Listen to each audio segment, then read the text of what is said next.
शेख अब्दुल कादिर जिलानी को कुछ लोग मिलने के लिए आए, तो जब उनके पास पहुंचे तो उनका एक जो गुलाम था उसने लोटा जो रखा तो लोटे की टूटी किबला की तरफ नहीं की। तो शेख अब्दुल कादिर जिलानी गौसे पाक सरकार रज़ियल्लाहु ताला अन्हु को इस पर मलाल हुआ कि मेरे गुलाम और मेरे खादिम ने इस तरह क्यों किया कि मुस्तहब को तरक किया। तो आपने जलाल से उसकी तरफ देखा तो वो आपकी निगाह की ताब ना लाते हुए जांबाक हो गए। अब इसका मजाक उड़ाया। अपने बुजुर्गों की जाली इज्जतें हमसे करवाते रहते हो हर वक्त, और लोगों को ऐसा डरा के रखा हुआ है जी पता नहीं बुजुर्ग क्या कर देते हैं। कितने ने बुजुर्ग जनाब? शेख अब्दुल कादिर जिलानी के एक मुरीद ने सिर्फ एक लोटे की टूटी किबला रुख नहीं रखी, जो ना कोई कुरान ना कोई हदीस ना कोई ऐसा मामला, एक मुस्तहब, वो भी उनका खुद का घड़ा हुआ मुस्तहब। तो कहते हैं जी मुरीद को उन्होंने निगाह मार के जला के राख कर दिया, उसकी रूह परवाज कर गई, और बाद में जब लोटे की तरफ देखा तो उसकी टूटी फिर सीधी होगी। और भाई लोटे की टूटी अगर पहले सीधी हो जाती बंदा तो बच जाता। आप लोग इस तरह के करतबों के ऊपर और झूठी कहानियों के ऊपर सुभान अल्लाह कहा करते थे।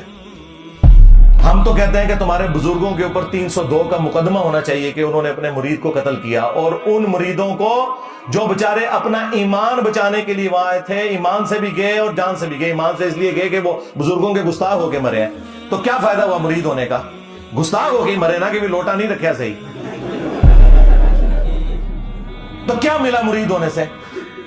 खारी काटी ना, उल्टा पीर का भी मान ले गए साथ, क्योंकि पीर ने भी बंदा मार के कत्ल न हक किया है। हाँ, और कत्ल न हक मुमिन की सजा सूरह अन-निसा में हमेशा की जहन्नम आई है। हाँ जी, वो मुरीद के गया कि वो पीर भी नाल लै गया। ਇਹ ਕਹਿੰਦੇ ਸਨ ਸਾਡੇ ਪੀਰ ਮੁਰੀਦਾਂ ਨੂੰ ਨਾਲ ਲੈ ਕੇ ਜਾਣਗੇ, ਤੁਹਾਡੇ मुरीद ਤੁਹਾਡੇ ਪੀਰਾਂ ਨੂੰ ਨਾਲ ਲੈ ਕੇ ਜਾਣਗੇ। हाँ जी, अब मुझे किसी ने नहीं कहना कि वाकया झूठे हैं, ना ना ना ना भाई, ये पापा जानी ने छापा हुआ है। हाँ, और तुम्हारे बुजुर्ग सुनाते रहे, फिर हम तुम्हें ना सुनाए कि सही बुखारी में आया कि हमारे महबूब सल्लल्लाहु अलैहि वसल्लम के बारे में अनस इब्न मालिक कहते हैं कि मैंने 10 साल हुजूर को वुजू करवाया। मैं 10 साल का बच्चा था, मेरी मां खिदमत के लिए छोड़ गई नबी इस्लाम के पास, और इन 10 सालों में नबी इस्लाम ने कभी मुझे डांटा नहीं, कभी ये नहीं कहा कि तूने ये क्यों किया और ये क्यों नहीं किया। और कहते हैं मैं बच्चा था, बच्चों में खेलना शुरू कर देता था, नबी इस्लाम काम भेजते थे, भूल जाता था, लेकिन नबी इस्लाम ने कभी मुझे नहीं डांटा।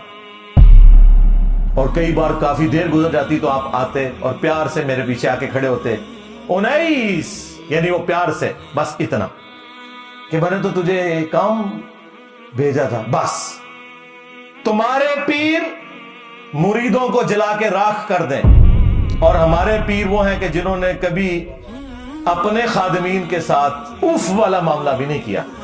हाँ, तो मुझे बताओ तुम्हारे बुजुर्ग किस नबी के मानने वाले थे? यही तो मैं अर्ज करता हूं कि मरने से पहले ऐ मुसलमान कर ले इस पे गौर, किताबों का खुदा और है, बाबों का खुदा और, किताबों का पैगंबर और है, बाबों का पैगंबर और। तुम किस नबी के मानने वाले हो? क्योंकि जिस नबी को हम जानते हैं, जिसकी कब्र मदीने में सल्लल्लाहु अलैहि वसल्लम, उसके अखलाकियात तो ये थे, तुम्हारे बुजुर्गों के अखलाकियात तो फिर हमारे सामने नजर आ रहे हैं कि क्या कर रहे हैं ये लोग।